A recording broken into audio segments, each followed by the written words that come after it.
बिल्कुल सरप्राइज होंगे वो।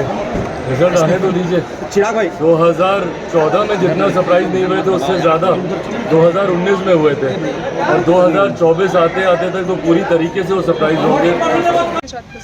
तीसरे चरण के मतदान से पहले 7 मई को होने वाला, और इसको लेकर आज अमित शाह झंझारपुर में अपनी रैली करने वाले हैं। इसको लेकर लाखों लोगों की वहां पे भीड़ जुटी हुई है।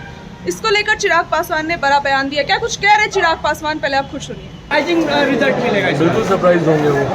रिजल्ट आने तो दीजिए। चिराग भाई 2014 में जितना सरप्राइज नहीं हुए थे उससे ज़्यादा 2019 में हुए थे, और 2024 आते आते तक तो पूरी तरीके से वो सरप्राइज होंगे। वोटिंग परसेंटेज भी इस बार कम हो रही है, क्यों? क्योंकि महागठबंधन के वोटर्स में कोई उत्साह नहीं है। किस बात का उत्साह होगा बताइए? एक तरफ जहां एनडीए गठबंधन में नेता है, नेतृत्व है, नीति है जो कि स्पष्ट तौर से दिखती है, वहीं महागठबंधन या एनडीए अलायंस जो भी बोल लीजिए, इनका कैडर क्यों निकलेगा? पहले चरण में कांग्रेस का कोई नेता इनके लिए प्रचार करने नहीं गया, तो कांग्रेस का कैडर क्यों निकलेगा या वाम दलों का कैडर क्यों निकलेगा? और जिस तरीके से विरोधाभास इन्हीं के पार्टी के नेता एक दूसरे के सामने भिड़ रहे हैं, और जिस तरीके से राजद के नेता ये बोल रहे हैं कि उसको हराने के लिए एनडीए तक को वोट दे दीजिए, तो ऐसे में कम से कम महागठबंधन के किसी भी कैडर में कोई एक्साइटमेंट नहीं है।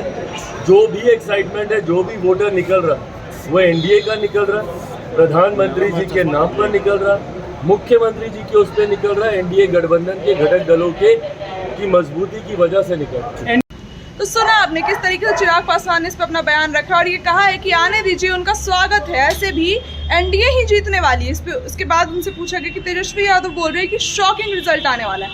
इस पे उन्होंने कहा है कि बिल्कुल शॉकिंग रिजल्ट उनके लिए आएगा। 2014 में जिस तरीके से वो हारे थे उससे कहीं ज़्यादा बुरे तरीके से वो 2024 में हारेंगे। 2014 के मुकाबले इस बार 2024 में बहुत शॉकिंग रिजल्ट होने वाला है। इसके बाद उनसे ये भी बोला गया कि अब वोटिंग परसेंटेज कम हो रहे हैं। इस पर उन्होंने कहा कि वोटिंग परसेंटेज तो कम होंगे ही, पहले चरण के चुनाव में कांग्रेस का कोई भी नेता प्रचार करने नहीं गया, तो वोटिंग तो कम होगी ही। इसके बाद उन्होंने कहा कि कांग्रेस और राजद की सरकार में खुद ही लड़ाइयाँ होती रहती हैं, तो ये लोग क्या, इन लोग में एकता कहाँ से आएगी? एनडीए की सरकार में कभी ऐसा नहीं होता, हम लोग एक नीति बना के चल रहे हैं। चिराग पासवान ने क्या कुछ कहा आपने खुद सुना। ऐसी ही खबरों के लिए बने रहे न्यूज़ पीआर के साथ।